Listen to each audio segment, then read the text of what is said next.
Junta শাসনে কেমন আছে মিয়ানমার? নরেন্দ্র মোদীকে নিয়ে চাঞ্চল্যকর তথ্য প্রকাশ।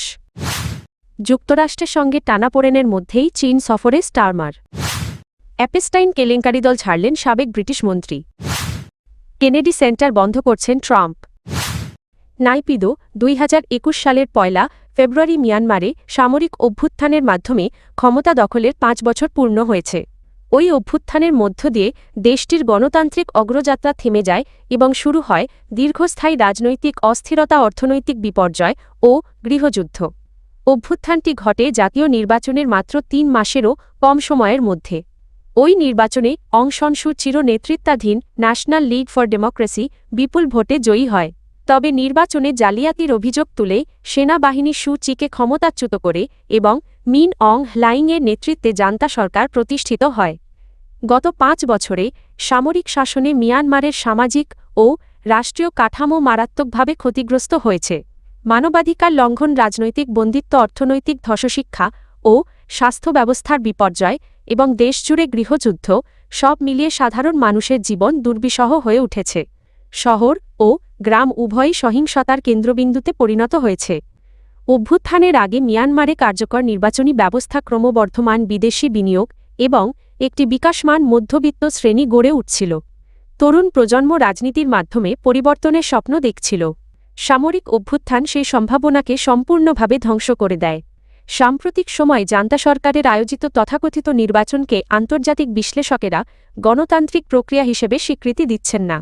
জনপ্রিয় রাজনৈতিক দল, নিষিদ্ধ নেতারা কারাবন্দী এবং কোটি কোটি মানুষ ভোটাধিকার থেকে বঞ্চিত থাকায় এটিকে সামরিক শাসনকে বৈধতা দেওয়ার প্রচেষ্টা বলেই মনে করা হচ্ছে। নয়াদিল্লি, ওয়াশিংটন, যুক্তরাষ্ট্রের কুখ্যাত অর্থলগ্নিকারী ও যৌন অপরাধে দণ্ডিত জেফ্রি অ্যাপস্টেইনকে ঘিরে সদ্য প্রকাশিত নথিতে ভারতের প্রধানমন্ত্রী নরেন্দ্র মোদীকে নিয়ে বিতর্কিত দাবি উঠে এসেছে। তবে এসব দাবি সম্পূর্ণভাবে প্রত্যাখ্যান করেছে ভারত সরকার। অ্যাপস্টেইন ফাইলস নামে প্রকাশিত নথির একটি ই-মেইলে দাবি করা হয় ২০১৭ সালে ইসরায়েল সফরের আগে মোদি নাকি অ্যাপস্টেইনের পরামর্শ নিয়েছিলেন।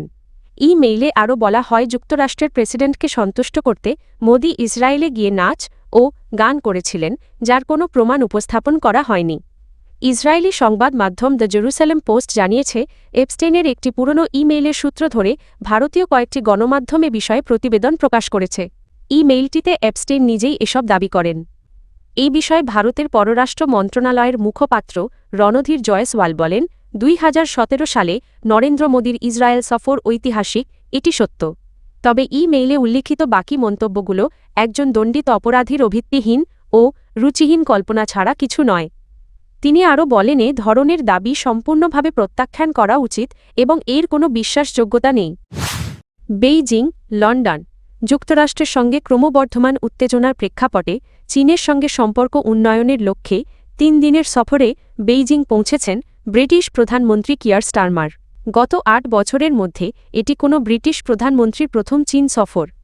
এই সফরের মূল লক্ষ্য হিসেবে বেইজিংয়ের সঙ্গে বাণিজ্য ও বিনিয়োগ বাড়ানো এবং ওয়াশিংটনের উপর ব্রিটেনের অতিরিক্ত নির্ভরতা কমানোর বিষয়টি সামনে এসেছে। সফরে স্টারমারের সঙ্গে রয়েছেন সরকারের ২ মন্ত্রী ও উচ্চ পর্যায়ের একটি ব্যবসায়ী প্রতিনিধিদল। বেইজিংয়ে চীনের শীর্ষ নেতৃত্বের সঙ্গে বৈঠকের পর স্টারমারের সাংহাই সফরের কথা রয়েছে। এরপর তিনি সংক্ষিপ্ত সফরে জাপানে যাবেন। স্টারমারের এই সফর এমন এক সময়ে হচ্ছে যখন গ্রিনল্যান্ড ইস্যুতে মার্কিন প্রেসিডেন্ট ডোনাল্ড ট্রাম্পের হুমকিকে কেন্দ্র করে যুক্তরাষ্ট্র ও যুক্তরাজ্যের সম্পর্কে টানাপোড়েন চলছে। কিংস কলেজ লন্ডনের চীনা স্টাডিজ বিভাগের অধ্যাপক কেরি ব্রাউন মনে করেন, বর্তমান বৈশ্বিক বাস্তবতায় অনেক ইস্যুতেই লন্ডন ও বেইজিং একে অপরের বেশি কাছাকাছি অবস্থানে রয়েছে। ২০২৪ সালে ক্ষমতায় আসার পর থেকেই স্টারমার চীনের সঙ্গে সম্পর্ক পুনঃস্থাপনকে অগ্রাধিকার দিয়েছেন। হংকংয়ে গণতন্ত্রপন্থীদের ওপর দমনপীড়ন এবং গোয়েন্দাগিরি ও সাইবার হামলার অভিযোগে গত কয়েক বছরে ২ দেশের সম্পর্কের বড় ধরনের অবনতি হয়েছিল। স্টারমার সেই অচলাবস্থা কাটাতে চান বলে বিশ্লেষকদের মতো। লন্ডন। জেফ্রি অ্যাপস্টাইনের সঙ্গে সম্পর্ক সংক্রান্ত নতুন তথ্য প্রকাশের পর যুক্তরাজ্যের সাবেক যুক্তরাষ্ট্রে নিযুক্ত রাষ্ট্রদূত ও লেবার পার্টির প্রভাবশালী নেতা পিটার ম্যান্ডেলসন দল থেকে পদত্যাগ করেছেন।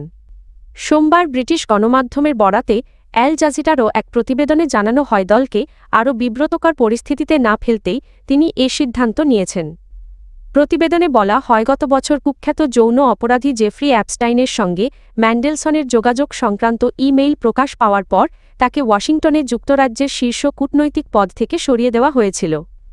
বিবিসি ও দ্য গার্ডিয়ানকে উদ্ধৃত করে বলা হয় লেবার পার্টির জেনারেল সেক্রেটারিকে পাঠানো চিঠিতে ম্যান্ডেলসন লেখেন, অ্যাপস্টাইনকে ঘিরে সাম্প্রতিক ক্ষোভের সঙ্গে তার নাম পুনরায় যুক্ত হওয়ায় তিনি অনুতপ্ত ও দুঃখিত।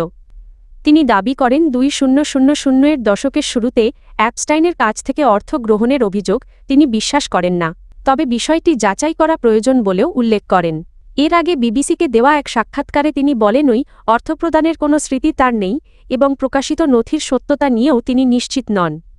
চিঠিতে ম্যান্ডেলসন আরও লেখেন এই বিষয়টি তদন্তাধীন থাকাকালে তিনি লেবার পার্টিকে আর বিব্রত করতে চান না। সে কারণেই তিনি দলের সদস্যপদ থেকে সরে দাঁড়াচ্ছেন।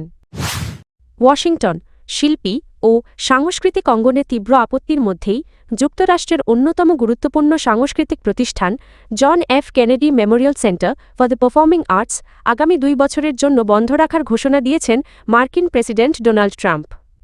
সংস্কার ও পুনর্গঠনের অজুহাতে আগামী জুলাই থেকে কেন্দ্রটি বন্ধ রাখার পরিকল্পনা জানানো হয়েছে।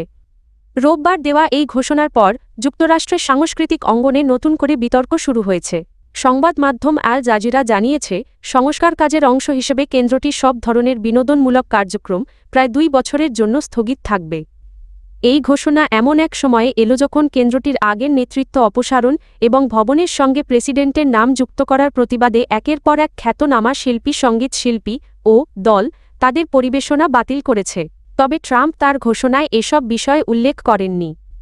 নিজের সামাজিক যোগাযোগ মাধ্যম ট্রুথ সোশ্যালে দেওয়া এক পোস্টে ট্রাম্প বলেন, ট্রাম্প কেনেডি সেন্টারকে সাফল্য, সৌন্দর্য ও জাঁকজমকের সর্বোচ্চ পর্যায়ে নেওয়ার সবচেয়ে দ্রুত উপায় হল প্রায় 2 বছরের জন্য সব বিনোদনমূলক কার্যক্রম বন্ধ রাখা। তিনি দাবি করেন এই সাময়িক বন্ধ দ্রুত এবং উন্নতমানের সংস্কার নিশ্চিত করবে।